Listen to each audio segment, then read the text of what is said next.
YouTube, we are in the top 16 of the Meta Weekly with a new Banlist implementation. That means that Spright, I believe, is newly top tier. We saw it in the early rounds. We'll likely see it in the top 16. Also branded, double branded fusion. What has been going on with Duel? First of all, by watching this as long as you can, that greatly supports these events. But real quick, I want to say something that objectively happened with Duel is that the player numbers are down as soon as Blue Eyes became top tier.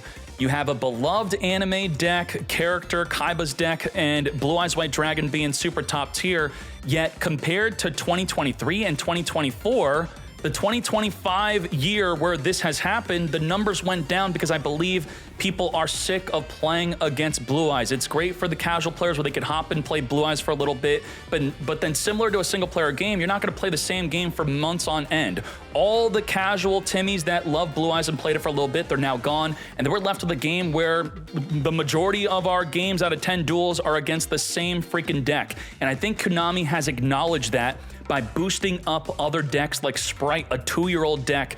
Unprecedented situation with Spright where this is the first time in Duel history every single Spright card is fully unlimited. On the release of Spright, we didn't have Sprint, and Starter on release was semi-limited, so that's crazy. And then also with a semi-limited branded fusion, while we have triple Aliber, triple branded opening, not that everyone's playing at triple opening, so do get ready right before the new alt arts come out, because once you see that, you're gonna wanna play this deck.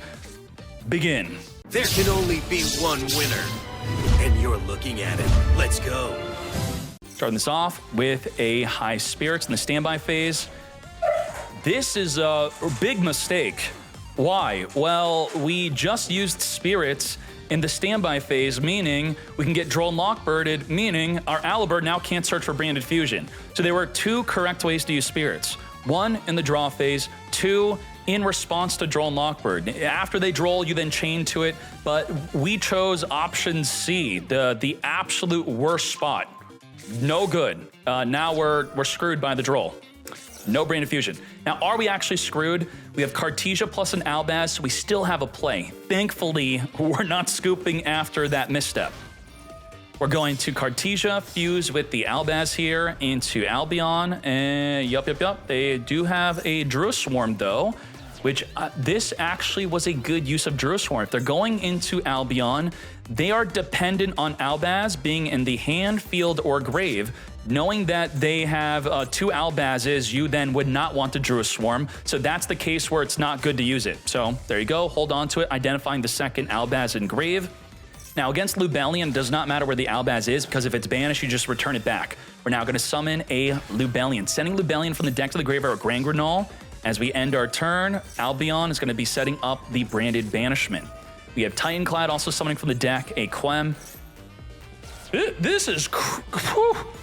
After getting Duel and Lockbirded, stopping us from searching for branded fusion, not even using branded fusion, and we have a great field.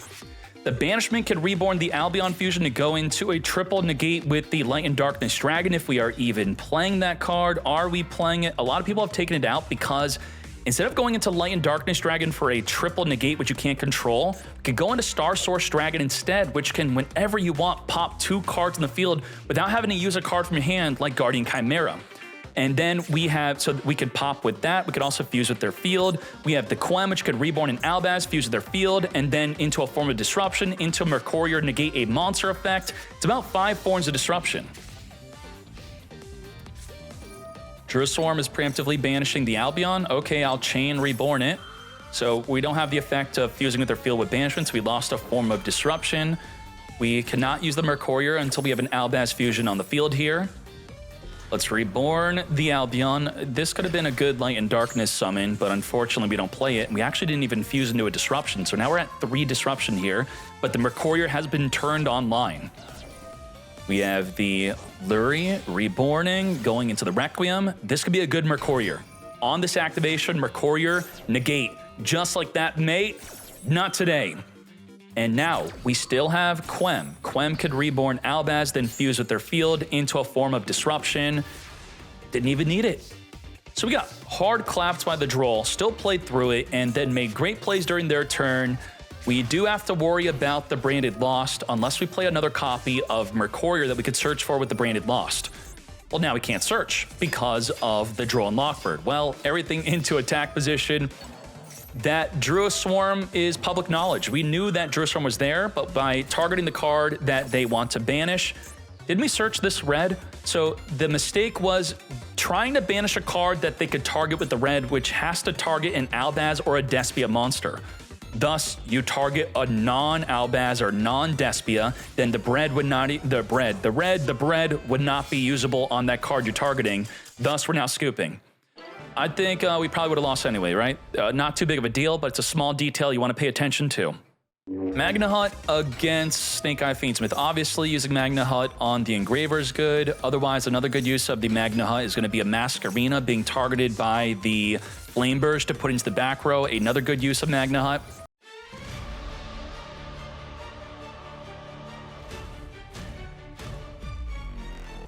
There is a scenario where you want to try to use the Engraver first, because if you use the Engraver first to test out and play against a Bestial, they banish it, you then summon the Lacrima Fusion later, which could target the banished Engraver to summon it onto the field or add it to the hand.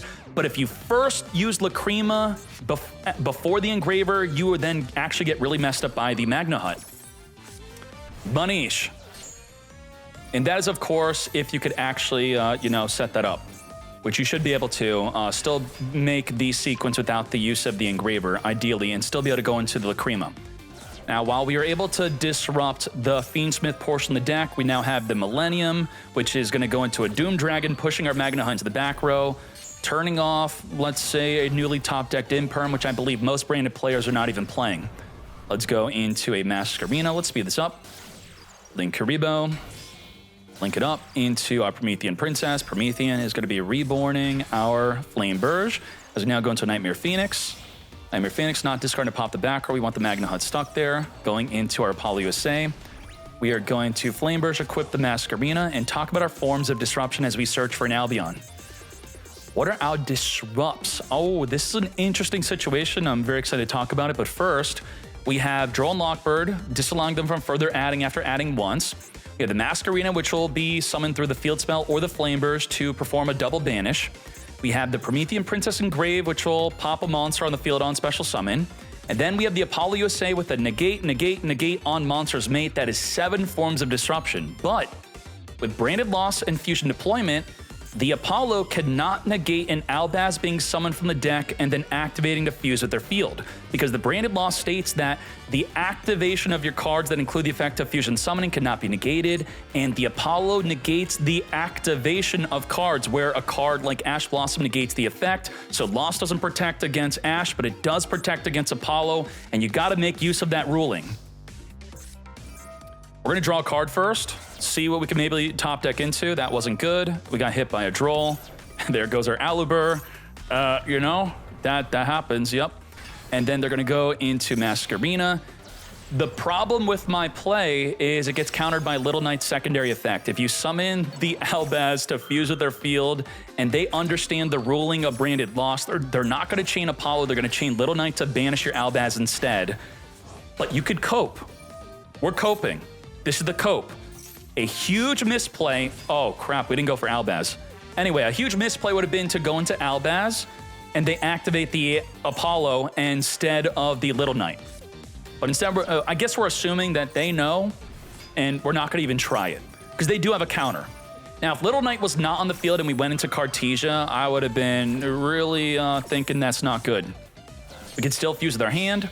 Now, Cartesia does not have to be a part of the fusion, but Albaz does. So Little Knight stopping the Albaz is why we would not want to summon it. And also remember this, Quiritis turns off all the negates of Apollo USA. We're going to swing in, give a love tap to the Apollo. Let's set the banishment. Little Knight, reborn back. She gains her negates back in the end phase, of course.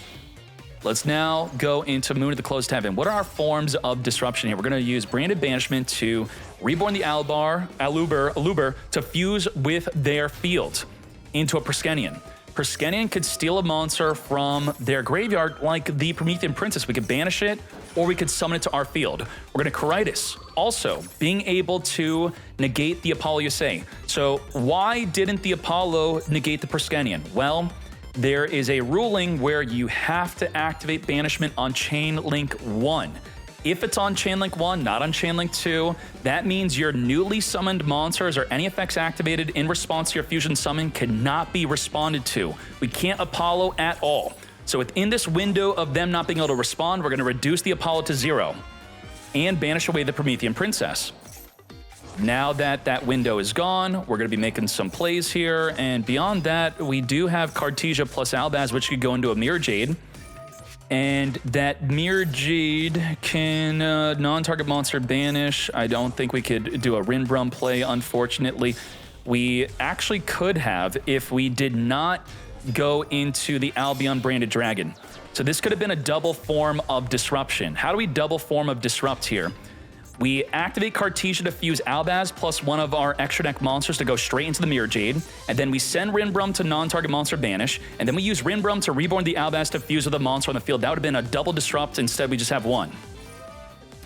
Mirror Jade, our one disrupt, non-target monster banish, the Snake Eye Diablo Star, go into the Doom Dragon, which could push a monster on the field into the back row. Push it. Into the back you go. Yup. Okay, we, instead of being able to use Albaz as a form of disruption, we are going to use it in the end phase instead.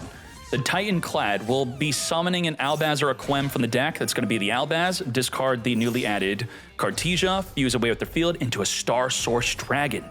On summon, pop 2 cards on, up to 2 cards. Now, it's only per light and it says your light and dark monsters get to activate to make you destroy cards. So you could use banishment to fuse 2 Blue Eyes White Dragons in the field, but then you pop nothing because they're not yours. Now, unfortunately, the Apollo USA is protected by the Masquerena, thus we attempted to destroy it and it did not work. But we got Coritis, but the Coritis can get negated. So ideally, we're going to use a fusion summon to give us the protection of loss to then negate the Apollo. We're going to send the High Spirits, draw a card here into Cartesia. Droll and Lockbird is popping off like crazy. Cartesia cannot be negated by Apollo with branded loss on the field. We're going to go to the battle phase. Radus, Mirror Jade going in. Did we know that Cartesia can't get negated?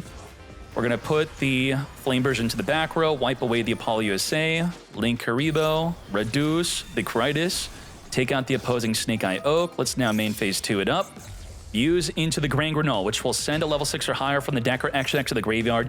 Getting a Serenir in grave here, which could send from the deck a branded opening, which will protect our monsters from being destroyed by card effects. Perskenian stealing the Star Source, which doesn't trigger on special summon here. We have Quem being summoned from the deck because you summoned a monster through a monster effect. And we now get an Albion Shrouded from the deck into the grave. We can also use the Quem to reborn an Albaz if a monster from the extra deck leaves. The Mirror Jade is turned back on. So we have the ability to Mirror Jade, non-target monster banish. We have Quem reborn the Albaz to fuse with their field into another form of disruption. About triple disruption, which you then turn it into 4. If the branded loss searches for a Mercurier, which can negate a monster effect, we do have Mercurier in the deck somewhere. Perskenian is going to banish the Titan Clad. Okay. Whoa, Perskenian's a Light Fiend? Ain't no way. We just turned it into a Requiem. Okay. Engraver is here from the deck. Mirror Jade is going to non-target monster banish. You have 3 disruptions left. Go into a Diablo Star. Diablo Star is going to set up a Sinful card from the back row. Flamebird is going to trigger to reborn 2 level 1 fires from Engrave. You have 7 cards left in our extra deck. Here's the branded extra deck that's left. Oh boy. Ideally, here's the ideal. Ideally, we no longer have Mirror Jade on the field to summon another Mirror Jade through the Albaz. If we can't do that, then the only other card that would be good to be summoned would probably be a Sanctifier, which could, I guess take cards out of either player's graveyard. We're going to put the Flamebirds in the back row. To battle we go. Rinbrum's going to reborn the Albaz, which is going to be triggering the loss and fusing away with the body. Fuse with the Link Rebo into the Lubellion. We have 2 other forms of disruption here, depending on what the Lubellion goes into. Come to us, a Mercurier, yes? We also have the Quem reborning the Cartesia. Cartesia would have been a good way to get the Mirror Jade off the field, but it's now too late. We're going to grab a Mercurier, monster negates, as the Lubellion fuses into Sanctifier, as I said. So Sanctifier is going to be a form of disruption, disrupting the graveyard by pulling 2 cards out of either player's graveyard, then summoning them onto either player's field. So Albion plus the Mercurier, going straight to the end phase before having to use up our other forms of disruption. We have Cartesia add back, bringing in High Spirit to add back. The turn a fusion monster was sent to the graveyard. We're going to reborn Priscanian back onto our field here. And Priscanian can steal a Little Knight. That would be pretty good, right? There's no Little Knight in their graveyard, unfortunately. We did trigger the Snake Eye field spell to summon the Flameburst from our back row back onto the field. Cartesia special summoning if we have an Albaz on field or in the grave. We have Branded Fusion into Alba Lenatus. We're running out of cards in our extra deck. We only have 4 left. Branded Lost, searching for a second copy of the Mercurier. Battle phase, 15,000 damage, but the Priscanian has an additional effect. When it destroys a monster by battle, inflict damage to your opponent equal to the highest part of their attack or defense. That's 3,000 if it destroys the Flameburst. Cartesia going in, 200 into 3k damage with the Priscanian. Pop him for 3k, leaving him at 1,700 life left. Is this it for Spectre? Now, the Mercurier cannot be used in the damage step, thus because it only negates the effect, not the activation. Going in for 1,300, 400 life points left, and just like that, Mirror Jade for game. On turn, what was it, 6? That felt longer. I feel lightheaded. What the heck? That was a lot of talking. Jeez. That's a 2-0 also. Damn. We are going second, unfortunately, and we have no turn 0 plays.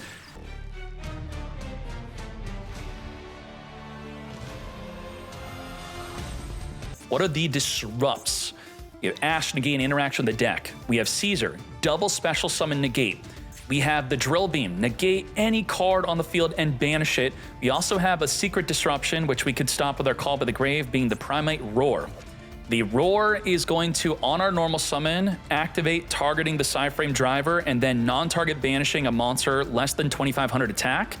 And we have a 6th form of disruption. This is why Fiendsmith Control is currently tier 1 best deck, as we could use the Lacrima to summon Requiem, to then summon Lacrima, to then send a Fiendsmith in Paradise, then respond to a special summon, to send a card from the field to the graveyard. That's 6 disrupts. Let's go. Stovey, send Bluebeard, setting up the big welcome labyrinth here. We're going to use the Bluebeard, send the rollback to draw a card. We have Ariana on summon with the non-target banish triggered off of the Roar. Are we going to finger it? We're going to finger it. Are we going to drill it? Finger it, drill it, bop it, banish it, negate the driver. All right, so the Primate Roar is not going to be banishing the Ariana here. And off of this, we're going to use the Arius to summon from our hand. Use Ariane to send Big Welcome to special summon for the deck. That gets negated and destroyed. We have Arius because you chain to a Labyrinth monster effect. We're going to summon itself onto the field, and the Caesar says, nope, not happening. Well, gotcha. Transaction rollback, which actually the Wave King Caesar could not even negate, is going to summon from the deck. This is not negatable by Caesar. It's going to summon from the deck and then return back the Arion that would have been destroyed by the Caesar. Because it's no longer in the original place where I wanted to destroy it, it now does not get destroyed as it was returned to the hand. We're now going to use the Lacrima, summoning itself from the Requiem here. Also, what's worth noting here is the Big Welcome was not negatable by the Ash Blossom either, because we were using the effect to copy the Big Welcome. The effect wasn't Big Welcome until the resolution, thus Ash is not usable. Requiem, summon the Lacrima Crimson Tear, send the Fiendsmith in Paradise here, which will trigger on a special summon. Like so. This is when we would trigger it to send the Muckraker before the Muckraker activates to reborn a monster from the grave. And we still have Drill Beam and Ash. Odds you tried. I commend you for it. You did the honorable thing. You played out as much as you can through 6 forms of disruption instead of just surrendering. So thank you for that. And let's hop into another duel. Golden Hair is going to be sending another Plunder to summon itself from the hand here. That does not lock into Plunder effects.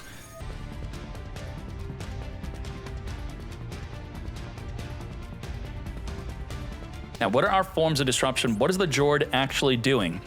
If your opponent summons a monster, you can add a Plunder from your deck to the hand, and then you can special summon a Plunder from your deck, sure. And then we also have the Big Welcome, which could potentially go into a Lovely to then pop a card on the field or in the hand. We'd also have Double Call by the Grave, which I would consider forms of disruption here potentially. Instead of going into the Lovely, we could go into a more influential big trap, like maybe a Daruma Cannon. With the Coup Clock, we could then activate that Daruma the turn it's set to flip the entire field face down. So let's see what happens here. Engraver, Call by the Grave, Finger. The Engraver, negate. It's an Earth token, so we don't have the monster negate, yeah. We have a Barrel, setting up the Lordy Load, and what sucks about this, if you're the opposing player, you now know a Drill Beam's being added to the hand, be activatable right away, where otherwise them setting the Drill Beam, meaning it wouldn't be activatable until the next turn, so this is a big problem. We're gonna Big Welcome in response to the Drill Beam, trying to drill away our Jord off the field here, summoning from the deck our Lovely, returning the Jord back to then trigger the Lovely to non-target pop a card on the field or in the hand. What do we pop it? We're gonna Chain Link block with the Chandelier, adding from the grave back to the hand here. We still have our Call by the Grave in addition to our Lovely Poppin'. Say goodbye to the Barrel. And we do have Called By if they were to discard the Allure here. They did not. We could also, if they attempt to go into potentially a Requiem, we could banish it with a Call by the Grave. What really sucks here is Call by the Grave and Abystial is generally very good against Lacrima. That's if Lacrima's targeting a card in Grave. If the card's banished, as it is, the Call by the Grave does nothing. And that's exactly what we're doing. Summon the Banishing Graver, further going into a Requiem. We could finger the Requiem, as I was stating. Finger the Fool, negate and banish. The Allure is stuck in the hand. We could not even summon it. Now, the sequence for some reason does not mention it has to be 2 effect monsters. It could be a non-effect monster, thus you don't even have to turn that into a Link Spider before going into the sequence. Into the Desiree. Further going into the Ignumde. Ignumde is going to be able to trigger the effect of the Desiree, send a card in the field to the graveyard, and then also reborn the Desiree. Now, I believe we already figured this out last week. Isn't it more damage if you swing with Ignumde, then summon Desiree, then swing? Even though you don't get the boost of the sequence being equipped. We have Dippity being summoned to the field here. We have non-target negate up to 5 cards on the field, and we are untargetable. We can't even use the impermanence. Coup Clock. It's 600 less. What's more? His was 600 more? I haven't actually calculated it. You tell me. What's more damage? Chandelier, discard setting up the Welcome Labyrinth here. Thanks to the clock being on the field. Only then is the Welcome Labyrinth activatable. Well, you really have nothing left for me to use my Desiree on, so why not? I'm going to negate. We have Big Welcome, which cannot spin a card in the field back. It only could target our own monster because we don't have a level 8 or higher Fiend type on the field. We're gonna add back the Chandelier, normal summon here, discard with the golden. I don't know how we're still cooking. We're cooking. These are plays. This is great. We're gonna go into the Blackbeard. Going into the Plunder Patrol ship, which now can negate a monster effect as we draw and search into the Plunder Patrol. It was a random draw, that is. Take out the Dippity as we now go into the next turn. So what exactly can happen here? Let's read this effect. When your opponent activates the Desiree, you discard a Plunder Patrol to negate the activation. And the Blackbeard, if they have a dark monster. How are we on turn 4 in Modern Yu-Gi-Oh! And there's no dark monster on the field or in grave, because that is what would have allowed us to go into the effect to banish effect monsters. It's unheard of. Let's negate. Discard the Plunder Patrol field spell, negate the activation. I don't think it destroys. It just it does destroy. Okay, Desiree will now be triggering to use its other effect to send a card in the field to the graveyard. And then the Desiree is just very easily resummonable. We already used up our effect hard once per turn of being able to negate. As let's speed this up. Barrel setting up the Lordy Load. Lordy Load is going to be searching our deck for a Primate Roar. We're going to use the Drill Beam and Grave Reset while we have a Barrel on field. We're going to Chain Maxi in response to the Magna Hut summoning itself onto the field here. Activate to search for a Bestial during the end phase. Let's wipe. That's kind of a small D for a boss monster. And it's somehow lethal damage. Exactly lethal. Huh? What the heck? 22 for game. Shoot. Engraver searching for our tract. We're only going to be dealing with a Nibiru here, so let's speed this up. Discard the Lurie, reborn the Lurie, Lurie into the Requiem. We are on summon number 2, going into summon 3. Lacrima Crimson Tear, send from the deck Engraver here. We're going to summon our Engraver, returning a card engraved back on the deck into now the Sequence. Sequence fuse with the graveyard into the Lacrima on the resolution of Lacrima Fusion is when you want to Nibiru. Now, otherwise they can go into a Caesar or Nepal USA, can't allow that, wipe the field, and all that without committing to our normal summon. We have Lacrima burning for 1200, recycling the Sequence back, set called by and pass, and that's fine. So you have to understand that if your deck has a ton of hand traps and you get maxed or full lost early, you just pass. Because if we were to get stopped early by a Nibiru or Maxi, we have Valor, called by non-engine, and a Magna Hut. Ideally, that is a form of disruption. So about 4 disruption. Foxy Tune getting negated. I don't think so, mate. No summon from the deck for you. And that also messes up the Rising Scale, which wants to banish a card from the graveyard. Instead, we're going to banish a card from the hand as we now on summon, attempt to summon from the deck. Negate the summon from the deck. You still have a normal summon into a fusion summon. Let's see what happens here. Shirakusai, activate to fuse. We're going to Valor, negate. You could also wait for... I mean, we got called by. We're not fingering that nonsense. Okay, we holding on to our finger. Double Valor, ain't no way. We don't care. Into the Amazing Dragon on summon, spin that token back. Into the Jam Fever to negate the Magna Hut. 5,800 damage here. And it is ideally big enough to not have to be forcibly negating a Magna Hut, but it still is going to negate. But it negate and destroys.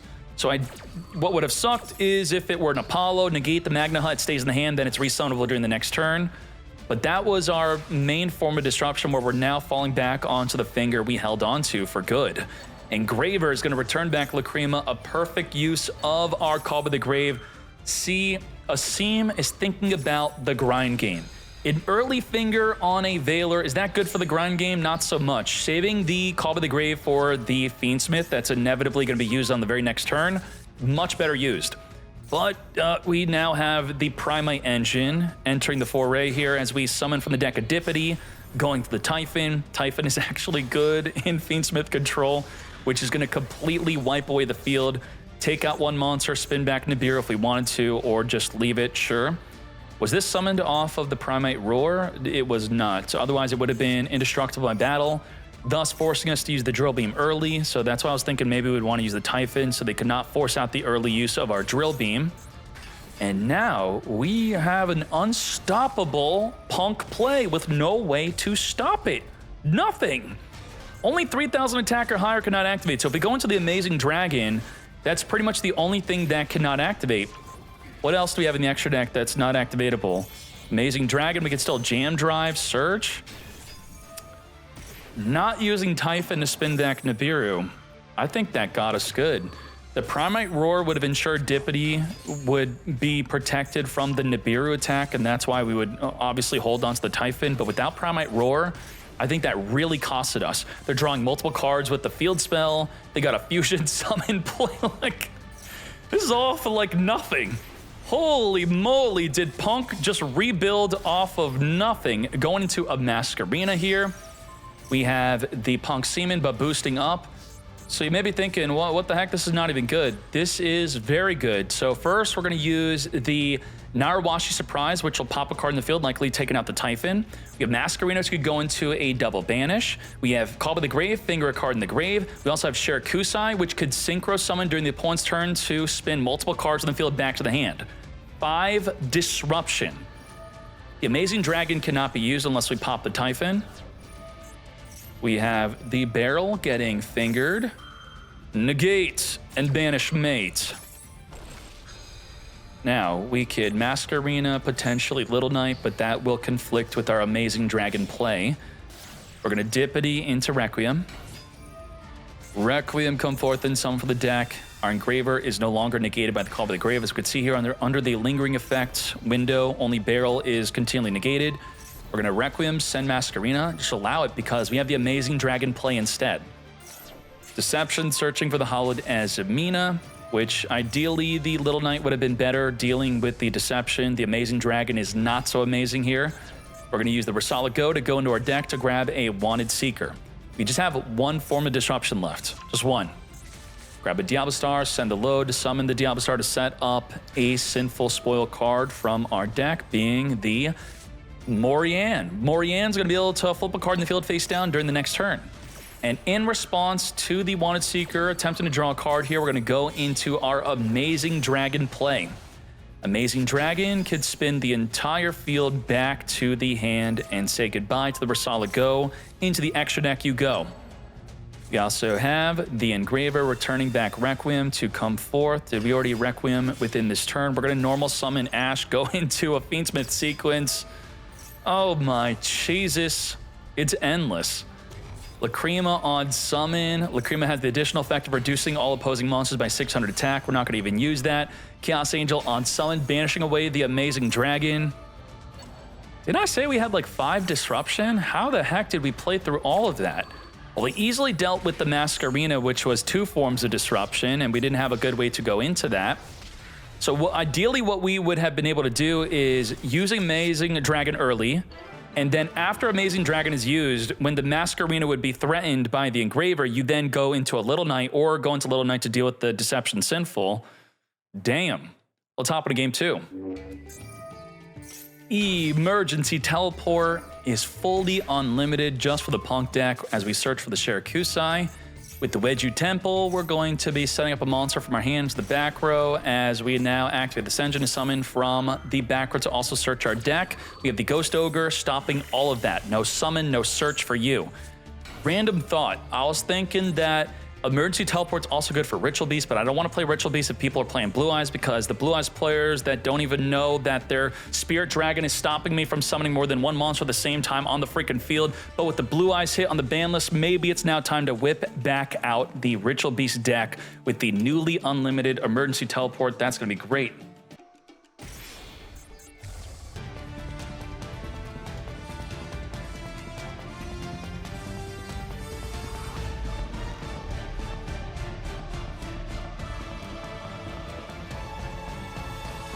Shirakusai could Synchro during the opponent's turn, which could spin cards in the field back to the hand. We could Jam Fever, negate and destroy any monster effect. We could also use the Narawashi Surprise, destroy a card on the field, triple disrupt. Dippity, let's spin that Dippity back to the hand. Are we negating the Maxi with the Jam Fever? Nope. I'm just doing one special summon. You get your one card, that's fine, as we go into that Amazing Dragon play. On summon, say goodbye to the Dippity. Also draw a card from the Extreme Session field spell. Maybe drawing into a hand trap. Nope. We have a pop and we have a monster negate. This could pop it, right? You target a card, a face-up card if you control a punk. Yup, perfect pop. The best pop. Pop it. Wipe away the Deception. No search for you.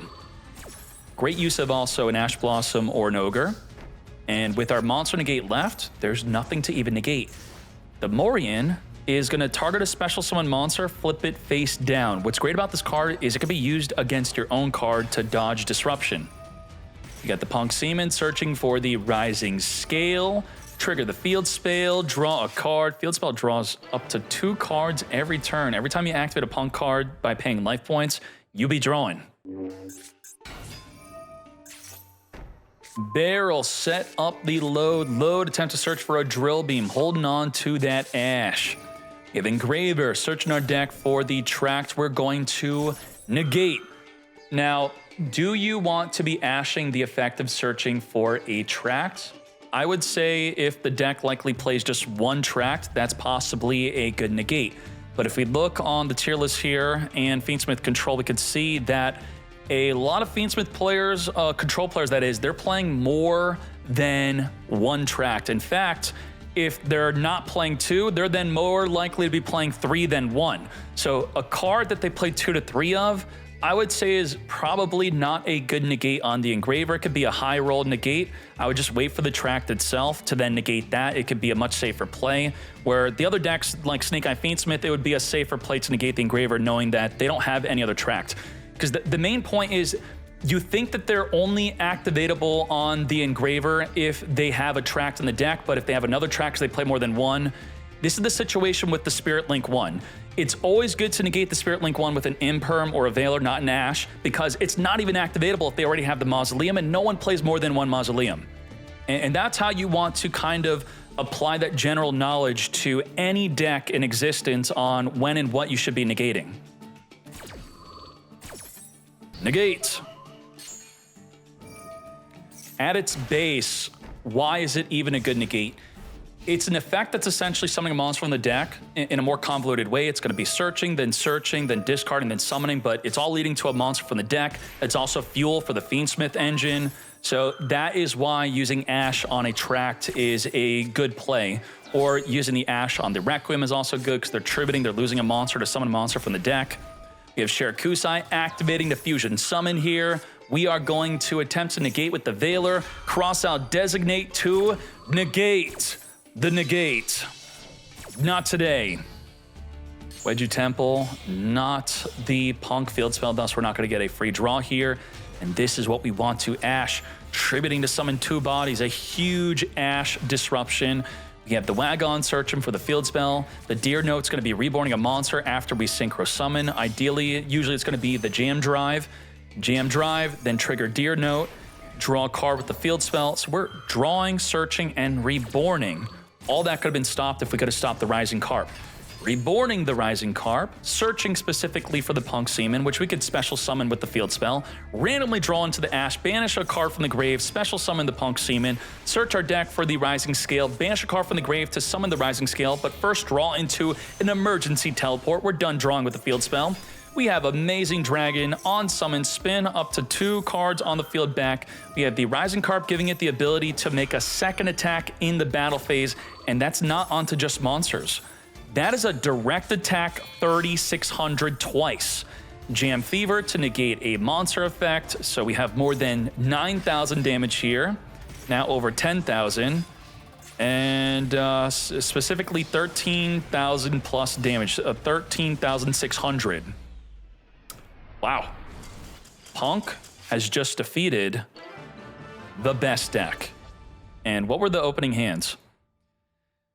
You had an opening hand, so we had Fiendsmith Control going first with Lacrima, Engraver, Veiler, Barrel, and a Fualas. Fualas obviously dead against, they only had Ash. Ash was their only form of disruption, and Punk was able to win. That's crazy. Nimble Beaver, summon from the deck, we're not going to Ash that. Swap Frog Sound from the deck, we're not going to Ash that. We're going to now go into a Spright Elf.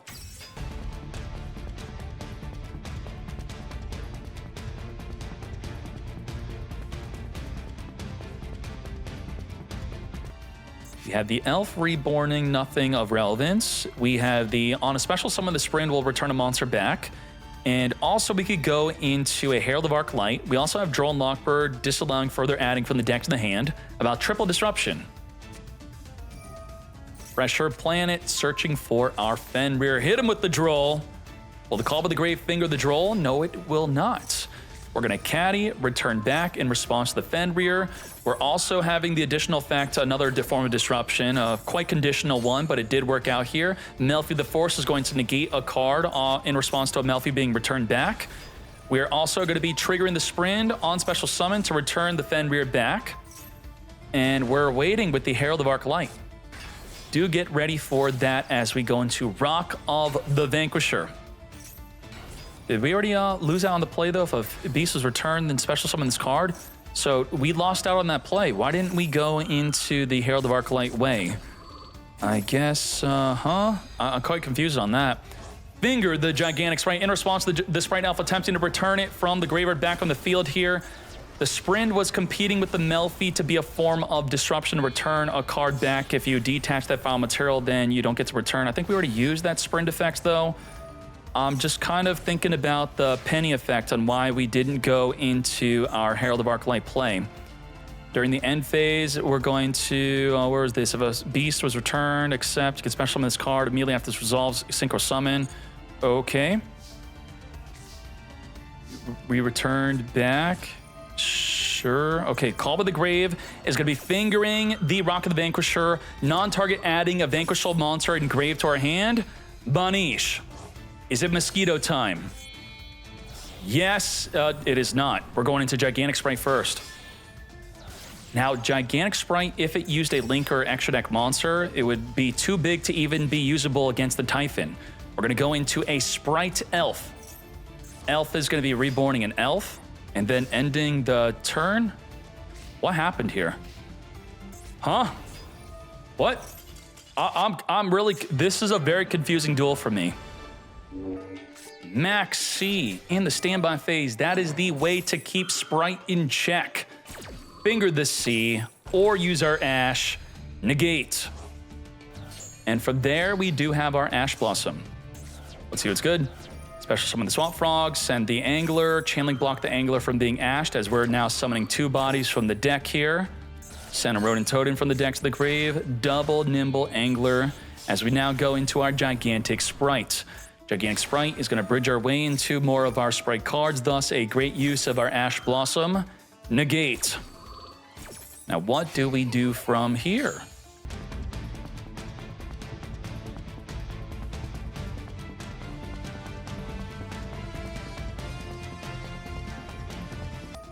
Caddy summoning itself onto the field, and let's now talk about the forms of disruption here. So we still want to know the forms of disruption because what would be the best use of the super polymerization? We have Masquerena going into a double Little Knight Banish. We have Sprint, not a form of disruption. We have Elf, which could reborn, nothing that would be a disruption. We have Caddy, which can be able to turn itself into a Herald of Arclight. We have Droll and Lockbird, so about 4 forms of disruption. Now, generally, to use Super Poly, there needs to be 2 monsters of the same attribute unless you're using a non-standard fusion. Thus, we're just going to fuse the Elf and the Sprint away. And, whoa, 3 bodies. That is not a standard fusion. Into the what the heck? World Chalice, Guard Dragon, Al Marduk. 3 Link monsters. Okay. That was a play. That was great. We're going to trigger the Caddy to search our deck for the Penny. And, oh boy. Stake Your Soul is going to be revealing a dark monster to summon for the deck. We're going to be activating the Penny. Let's get to it. The turn a beast was returned back to the hand. We could special summon this to then go into our Herald of Arclight, which would be able to negate the effect of anything. Negate and destroy. Negate and destroy, we're a small monster. We want to just negate and stop the effect of being able to search the deck for a Vanquish Soul spell or trap. We're going to chain return the Mad Love back to the hand, thus it's not destroyed, stays in the hand, and it being still in the hand allows you to continually draw with the Borger. Borger, reveal a dark during either player's turn, draw 1 on ours, draw 1 on theirs, just like a branded regained. I guess, yeah, why not Droll? Maybe they drew into something that would result in a further search. They still have their normal summon. Maybe they could have drawn into the Vanquisher. You never know. If we didn't Droll and it was a Vanquisher, we'd all be whatting? Damn. Yep, Fulos Max C. What happened to Spright? Board Breaker. And the Board Breaker was using a non-standard fusion monster, and we are using a non-standard fusion monster because we're playing a deck that does not rely heavily on the extra deck. Thus, we had room for that crazy 3-link monstrosity to fuse away nearly the entire field for. Blue special blue. I choose you, grab the jet. I think it's good to hold on to the starter to not reveal that you have it.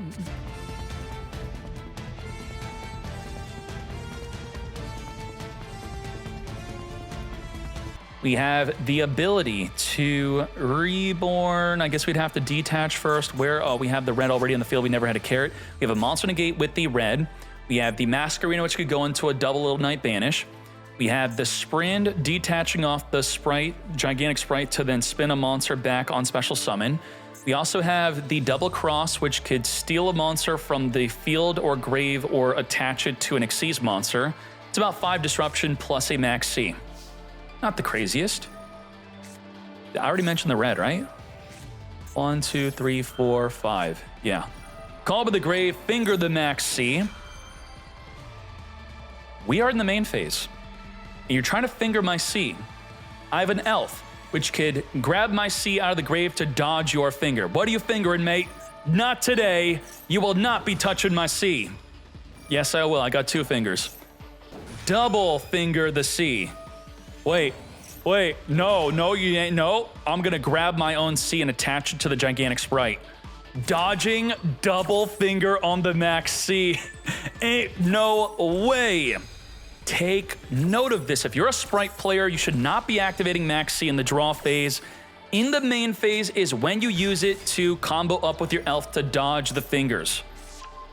We're gonna be searching for a Mermail Shadow. Discard the Shadow, summon the Poseidra. Here's our double disruption play with the Poseidra. We're gonna be targeting a card in the field to spin it back. The Sprind is gonna detach off of the Spright to spin the Poseidra back. We sent a Dragoons instead of going into an infantry, so Dragoons will be searching.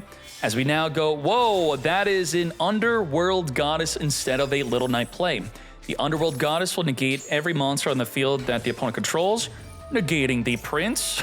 There you go.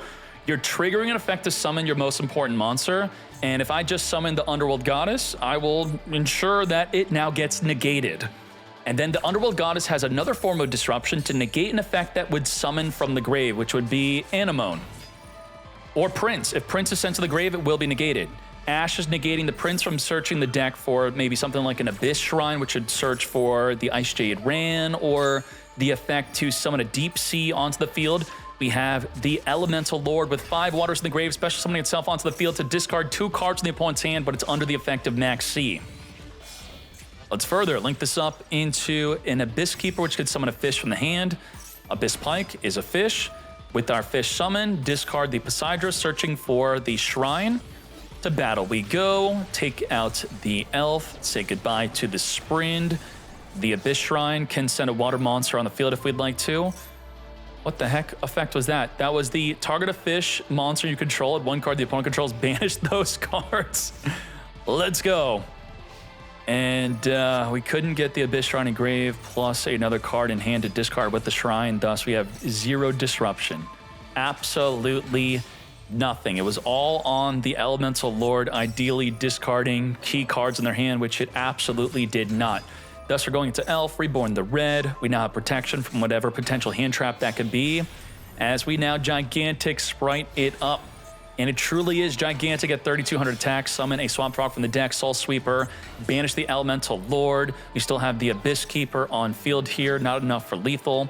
We have Ronin Toadin is going to be banishing to Reborn. Gamma Burst should be enough, right? Buh. Boost up the field to over 14,000 damage. Lethal damage. We'll top into game number 2. Damn, Spright is back. Bua lost it up in the draw phase. We're going to cross out Designate. Negate. Not today. We have Prince with no disruption in sight. So fully uninterrupted. What is the best play? Why are we not seeing the best play? Because the Mermail Shadow summons from the deck only, meaning the Abyss Pike is a Garnet. And if it were to be able to summon from the hand, we would have then seen the best play. It looks like we only played 2 pikes. Yeah. Dragoons. Search from the deck a Minstrel. We can now look at that hand, banish our cards, get rid of one of our extra pikes. Goodbye to the blue. We have the Shrine, getting the Prince engraved to reborn a monster from engraved to go into the Deep Sea. Deep Sea forces us to play more than 1 pike, usually, and possibly another fish card in our deck, which we didn't even summon. Wait, We had the third Pike. We didn't go Mermail Shadow into Pike because we wanted to summon it from the deck with the Deep Sea. Okay, sure. So we first wanted to Minstrel, rip a card, and maybe if we had at least 2 Pikes in the deck, we could have summoned one off the Mermail Shadow, possibly. I can commend this if we first want to rip a card before committing to the Deep Sea play instead of the other way.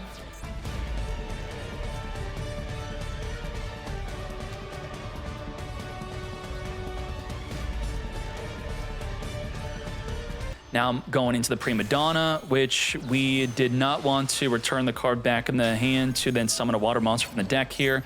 We're going to be returning that card back, though, instead, as we now have the ability to non-target banish a card in the field or in graveyard after a card gets banished.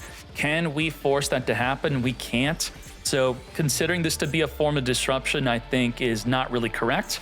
We have Kragan with a non-target pop. It's also untargetable. And we do have another form of disruption here. We have the ability to use Shrine to discard the Prince to then reborn the Poseidon to send a card in the field back to the hand. And maybe send an Infantry to pop another card because it happens at the same time. It's probably not going to be another form of disruption. It's about 2 to 3 disruption. 2, 2, 3. Nimble Beaver. This is perfect. Against Spright, you want to disrupt a normal summon. Well, it's very difficult to disrupt a normal summon if their normal summon consists of 2 bodies in the field. But with our specific play of dealing with 2 bodies, this is the way. Let's go. Discard Prince, draw a card, activate Prince, reborn Poseidon. Return back your monster to your hand as the infantry pops the other. Now the Angler triggers, right? It only triggers if sent, look at that scoop, beautiful scoop. The Angler only if sent from the hand or deck to the graveyard. So we made sure to not return Angler to the hand because they could have a swap frog, right? Discard Angler, summon, and then Angler triggers. Pop the Angler, return back the Beaver. Wham, bam, thank you, man. We still had the Kragan to pop another card on the field. Let's say they go Spright Starter. Starter as a follow-up or follow-up with the swap frog. Use the Kragan to pop it. So we had great plays. 3 pops on their monsters. That is the way. We have Starter special summoning a blue from the deck here, searching for our Jet, as we now go Jet searching for the double cross. Further going into a gigantic Spright. Now, I do want to note that with Spright now reemerging in the meta as a top contender deck, this further solidifies how you want to properly use a card like your Fualos or your Max C. Why are people using those cards in the standby phase? It's because of Droll. And it's because people playing around Droll. So even if you don't play Droll, they ideally want to use Starter in the draw phase to not get Droll lockbirded. So if you fire off your Fualos or Maxi early, they now could use Starter, chain to your Maxi or Fualos, and you draw 1 less card. Instead, allow them within the draw phase window to play around Droll. If they don't play around Droll, then you standby phase hit them so that you further play around them just inherently special summoning a monster from the hand in the main phase, or them having a triple tactics talent. But that does not mean that you should definitively use your Fualos or Maxi in the standby phase instead of using it in response to an effective special summon. It's only if that's when you intend to use it before they summon, that's how you should use it. Hopefully understood that. Gigantic Spright is going to get hit with Ogre. With Ogre in the meta because of Blue Eyes, Ogre is a counter to Gigantic Spright. No summon from the deck, it has to detach on resolution. Wow. You've been got. The cross is dead. We have Imperm, Droll, and Nibiru. Yep. Prince is going to... Droll is so good. Not if it gets fingered, though. Uh-oh. You negate the Dragoons with the Droll, but then your Droll gets fingered. Negate the Droll. This is where Chugio's like, ooh, I'm in big trouble. This is not good. We just have Imperm and Nibiru. And we have to be careful with the Imperm. If we hold Imperm for too long, they go into a Mermail King. Oh, there goes our Nibiru. Minstrel ripping away our other form of disruption. And as I was saying, if you hold onto the Imperm, the Mermail King will make your other monsters untargetable. Or we could randomly target the Imperm, which we did not do. We targeted the double cross instead, back to our hand. Back in the day, bluffing back row was important, and there you go. The bluffed double cross protected our impermanence. Yeah, we'll save Imperm for, you know, I mean, what are we gonna Imperm, right? Normal red, special blue, search for the jet, special jet, searching for our smasher, non-target banisher card in the field.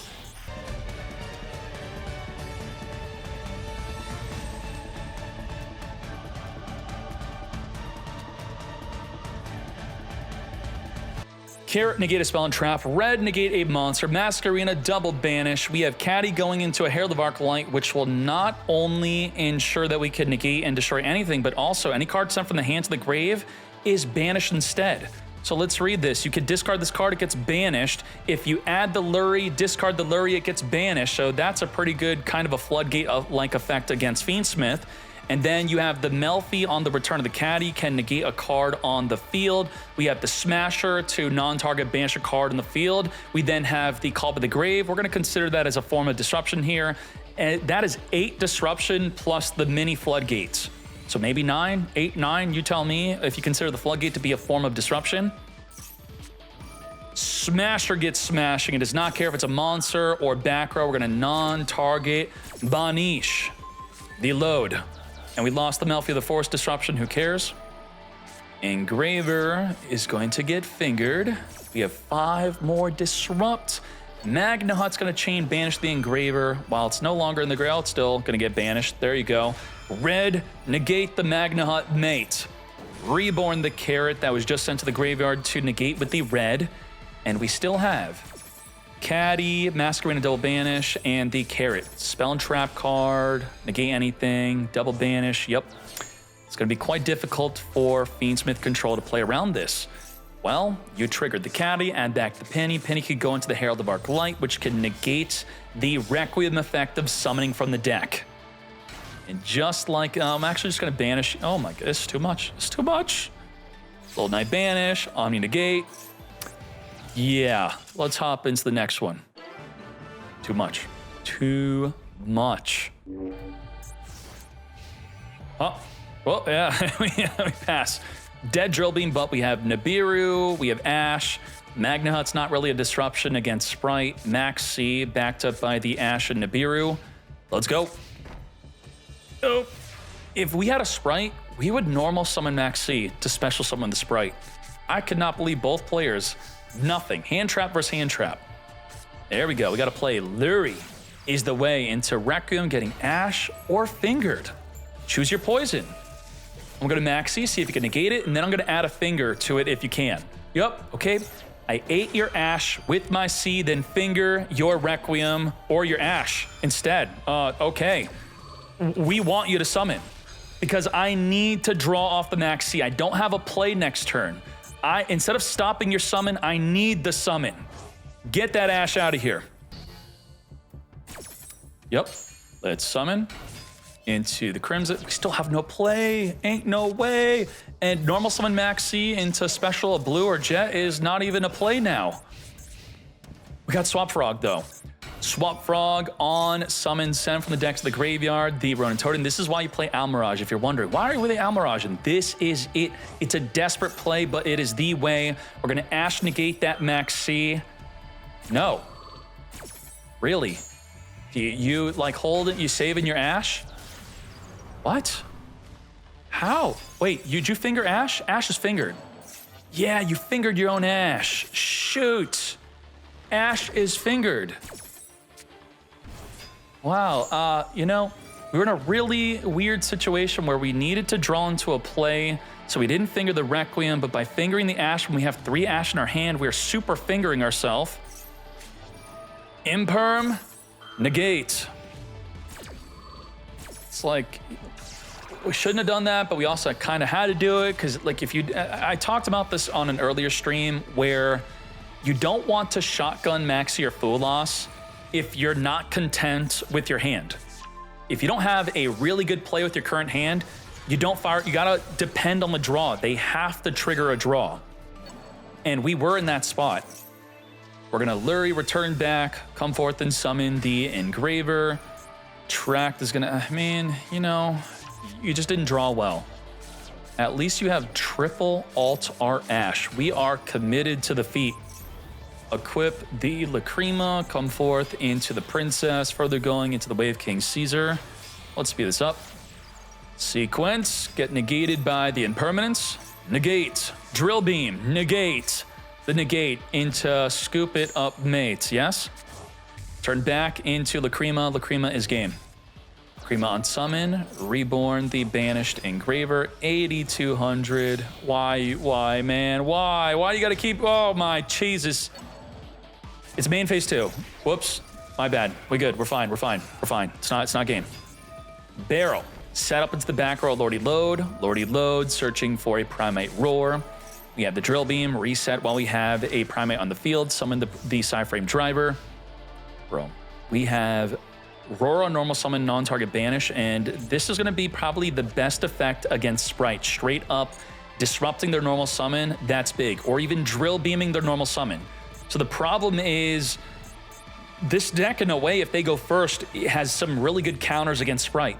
And then we have double special summon negate. It does not stop the effect of a blue or a jet special summoning, but a Spright starter, it would negate. We have Desiree, non-target negate, and Nibiru's not really, I'll just count Nibiru anyway. So 5 to 6 disruption. Let's hop into game number 3. And how about you don't draw all 3 of, I don't know, their feet sticky, they're just sticking together. All right, we got plays. Normal jet, special jet, normal maxi, special jet, and we have Gamma. Oh my Jesus. Gamma, Imperm, Durasor, Maxi.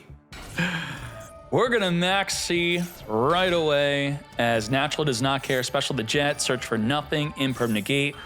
Why? Well, I mean, we have plenty more disruption where that came from, so why not? Just throw it out. And still, under Maxi, we're gonna be further special summoning into a Little Knight, set the Imperm, and pass. Okay, we are going to Imperm the Little Knight early to now make a play with our Duraswarm, banish away the jet, and banish away the other jet. Double jet banished for Baldrake and Duraswarm. Making way for the barrel is the way. Likely, possibly going to go into Moon of the Closed Heaven first. Nope, just going to go right into the barrel, eat up that Imperm, then follow up. Now, we're playing right into a Nibiru. Let's see what happens. Let's speed this up until that Nibiru. No, we're just going straight to the battle phase instead of going to the Moon of the Closed Heaven play. The Baldrake itself is a form of disruption. Now we're going to play into Nibiru. Get our damage in case we get Nibiru'd. Requiem, summon for the deck. Maxi in response to that Requiem special summon effect. For the deck, we have Lacrima Crimson Tear. We're going to send from the deck to the grave here a Fiendsmith in Paradise. We're going to end our turn, and at the end of the main phase, Nibiru is going to tribute off the entire field. Our forms of Disrupt are Veiler and Fiendsmith in Paradise, which will trigger on special summon to send a card from the field to the grave. Double Disrupt.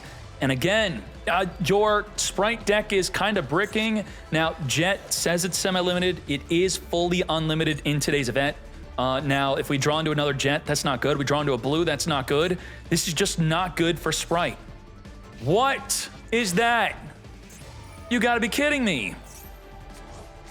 Lacrima, return herself back, summon the Requiem, which is only activatable in the main phase. A reason why you could potentially want to wait for the end phase, even though it's not activatable within the main phase, that is, it was when it only is activatable, is to play around a Call by the Grave. If they have a called by and they set it, they then can't use it until the next turn, but then the Requiem will get fingered, but at least your Lacrima does not. If you possibly want to do that. Also, an important thing a lot of people forget with the Requiem or don't even know this, you can only special summon the Requiem once per turn. So if you summon it once on their turn, you can then summon it again. Barrel setting up the Lordy Load into the back row. Lordy Load is going to be hit with the Drone Lockbird as we search for the Drill Beam. I don't think we really care here. 3,700 attack on that token. Lethal damage. I don't know, man. I feel like Spright defeated itself. What is this? Oh, it's a mirror match. Let's go. Barrel on summon, set up a load, Imperm, negate that load set. Not today. We're going to watch this whole duel on ×2. Lubellion searching for a Magna Hut. Magna Hut banished the Lubellion, so we could go into our Fiendsmith plays.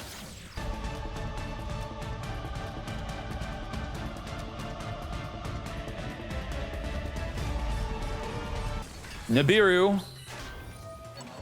We're going to return back the sequence, I guess, because, you know, maybe we were just like leaning on Nibiru, hold the Serenir for something else, but still, that was just too juicy to not banish. No field. I was waiting for someone to say that. I got you right where I want you, boy. You're going to target and then special summon it first, and if you do, only then does the Ignumde leave the monster zone. So it's there to use the Bestial to target the Desiree. It's legal, that is the way. The Paradise, if we have Desiree on field, only then would be activatable to target the Desiree, then send everything else to the graveyard. We have Requiem, which Ash Blossom will potentially negate. We're holding on to Ash for something else, mate. Requiem equip onto the Engraver, send a monster on the field to the graveyard. Say goodbye. I commend Konami for holding back on the Engraver effect, from not being able to just send whatever they want from the field to the grave. I'm sure they were very close. There's probably a lot of in-house fighting over that potentially being the effect. Senjin into the back row. Ash Blossom will be used on you. You are not going to be summoning yourself and then searching your deck. So does this mean you're not... You're Fiendsmith Control with Millennium? Damn. Millennium with Fiendsmith Control. No Snake Eye. Banish the Desiree with the Magna Hunt. Come forth. Bestial Lubellion. Activate. Set up Regained. Into the Fiendsmith sequence, which we saved our Veiler for. Negate. Serenir. Banish the Ignumde. Trigger the Regain. Draw a card every single turn. As we now go into our own Ignumde. Trigger Serenir, send from the deck here. Lubellion, target Engraver, Reborn, equip onto the Engraver. 3,600, 4,800, send the back row to summon the Doom Dragon, push back the Baldrake into the back row. Into battle we go. Big damage. Main phase 2, Little Knighted up. What are we going to banish away? The face down Paradise? Yep. Paradise gone for good. Add Baldrake within the end phase to ensure that we could trigger Regain to draw a card, plus use Little Knight secondary banish, or we could use the Baldrake to tribute off Little Knight to banish a monster summon from the extra deck. About 2 forms of disruption plus a draw. Load searching for the Barrel. Barrel's gonna have to set Drill Beam, thus it's not activatable right away. Banish away the Barrel, set up that Drill Beam play. Lordy Load, summon the Psyframe Driver, trigger the Regain, Reborn the Magna Hunt. Should we be Veiler negating Lubellion instead of Sequence? Because the Regained goes hard. Drawing every single turn, reborning Bestials, and Reborn being Magna Hut searching every turn. It's like plus 20 over a couple turns. Wow. Your hand's a Dippity or a Barrel. And we normal summoning that Dippity, mate. We ain't going for the Primite plays. We value Fiendsmith more. Summon Lacrima, send from the deck the Engraver, equip onto Lacrima as we go into the Princess. We're now going to Engraver, return back Dippity, Reborn itself. Nibiru before a potential Caesar play goes through. You're not sure if they're going to go into sequence or not, so just to be safe, just Nibiru right then and there once there's 2 level 6 Fiend monsters. Now, if there was a Bestial plus Engraver, do you have to Nibiru? No, the Bestials cannot go into Caesar. It's only if it's 2 Fiends. We set Paradise last game. This game, we ain't doing that again. It got Little Knighted. That was not cool. We have Requiem, and all we have is Ogre. What do we Ogre? You can't. Ogre sequence is no good. Ogre on Lacrima is immensely questionable, and I don't think that's very good. Ogre is just pretty damn bad against this matchup, but Ogre being so incredible against Blue Eyes. By the way, today, Blue Eyes got hit by the ban list. We're applying that Blue Eyes ban list. The semi-limit on the Maiden, the semi-limit, I think, on the Sage. What is the, yeah, Sage and Maiden both limited to 2. Get wipe it, but Ogre also is good against Gigantic Spright, which is a very popular deck in today's event. Let's Reborn the Engraver, Requiem equip onto the Lurie to go into our Princess. With that, we're now going to put the Golem into the back row, summon the Golem, search for the Wedju Temple. You don't really see people playing this in Fiendsmith Control. 2-0. Toy Box. Toy Box it up. We're going to set up a Toy Soldier into the back row, plus a Toy Tank, which is going to be used with our White Force cards. If a White Force player normal summons Rusia, they are desperate. Their hand is not good. They're going to send the back row Toy Soldier, reborn it back, search for a Sylvie, which can't be normal summon since we already used it. Turning our field into a Diabelle, Queen of the White Forest, then passing. So our forms of disrupt here are, what the heck is this? You're finished. If 10 or more cards and or effects have been activated during this turn, special summon this, and then when your opponent activates a card or effect while this card's in the monster zone, destroy as many cards your opponent controls as possible, then set this into the back row. Do I even count this as a disruption? We have Diabelle, which could flip the entire opposing field face down, and I'm going to say that's all we have. Hollowed Azamina, come forth and summon a Sylvia. Chat, count the finish for me. I think we're actually going to get there. It being Snake Eye Fiendsmith will likely be activating 20 plus effects here. We have Poplar searching for the Divine Temple. The problem right now is Sylvia is going to negate your finished until the Diabelle flips it face down. So this is it. Send the Toy Tank, summon from the extra deck. Now, does Toy Tank Chain Link block Silvera from being negated by Sylvia? Doesn't Sylvia turn into Silvera? Or Silvera turns into Sylvia? Does Toy Tank trigger? If sent to the graveyard, activate the special summon, Chain Link 2 to the Silvera, thus it does not get negated by the Sylvia, get flippin'. As we also summon from the deck a Flameburge. Yup, Chain Link 1, Chain Link 2, that is the way, that is the play, and we held on the Sylvia negate because we thought, hey, we're just going to negate the Silvera, unless they Chain Link block. You're finished! That was 10 cards? Damn. Okay, here's our main disruption.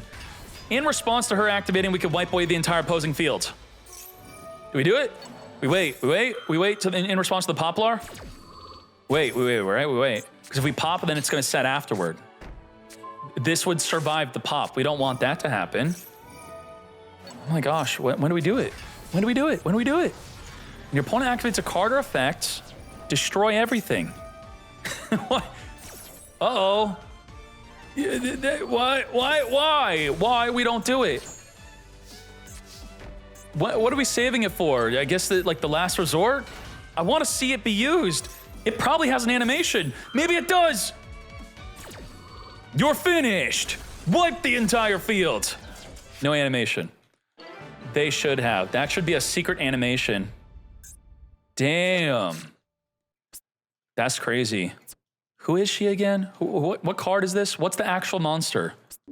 Begin. We have Maxi, cross out to negate the Maxi, thus we have no other forms of disruption. Let's see what's good.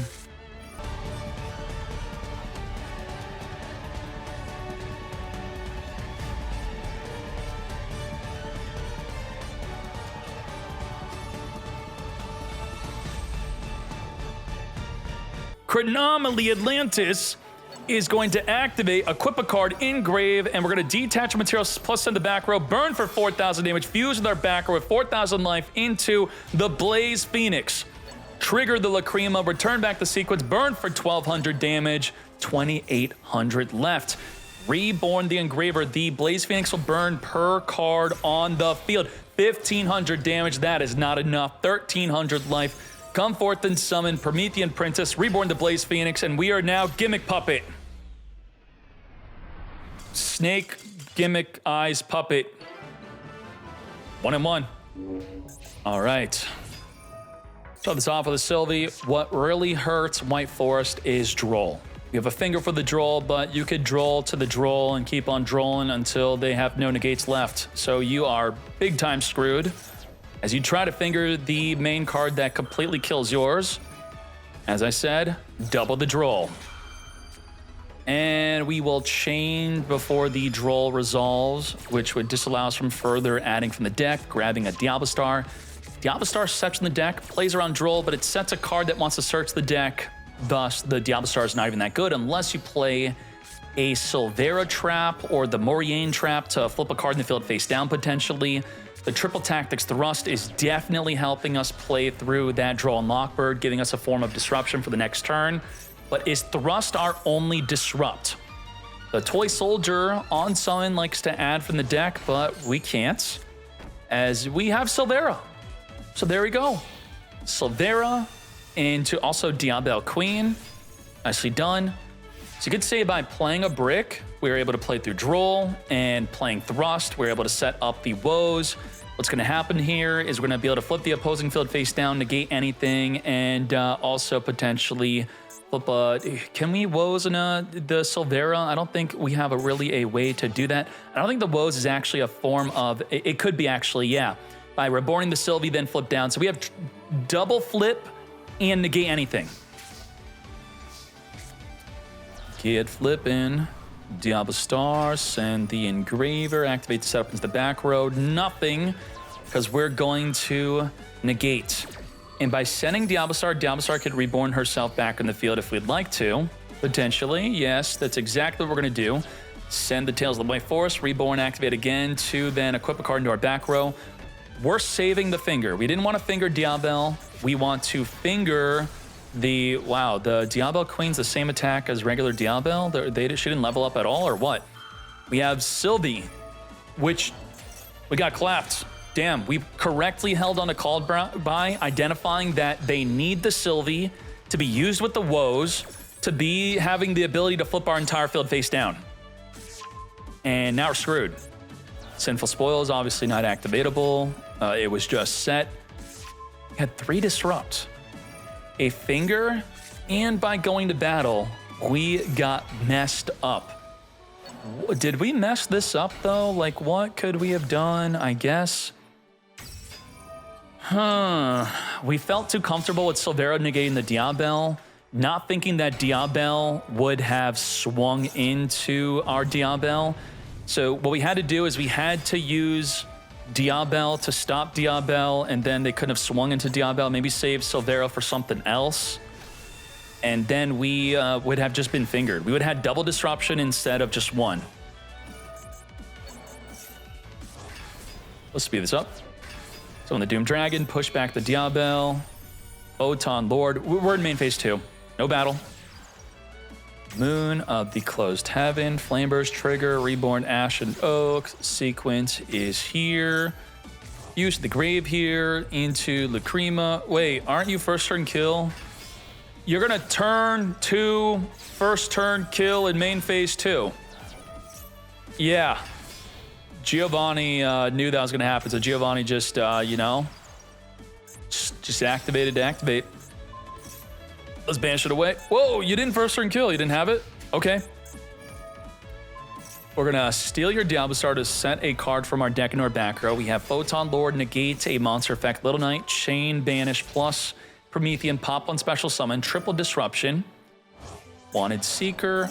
A really good negate is that. If you have Ash, that's the negate. I'm not saying you have to save Ash for it, but if you feel like they're going to be going into that LZ, if they fired it off first, you have that Ash, you definitely use it. Triple Tactics, Talent, draw 2, that is the play of desperation. Normal summon the Esteller, send it back or to summon for the deck. Little Knight is going to chain banish. This is also a very good Ashable effect. They're not always going to have the Esteller. The normal summon competes normally with the Sylvie normal summon. That's, your finished is not... So we don't know they have your finished. Theoretically, this could win the entire duel if they play into it, which is doing 10 things, which could then destroy the entire field. One thing has been done. We're gonna also go into a Guardian Chimera to potentially pop 2 cards on the field here. But if we don't have a Chain Link block, the Photon Lord will simply negate it. Promethean Princess, activate the Guardian Chimera, no Chain Link block. We're going to negate. We're at 3 effects. 3. 7 more, and then you're finished. Not gonna happen. It ain't happening. Photon Lord does not destroy. Promethean, 4. Come on, 6 more effects. You're Snake Eye Fiendsmith. Sylvie Reborn, activate. LZ trigger mate.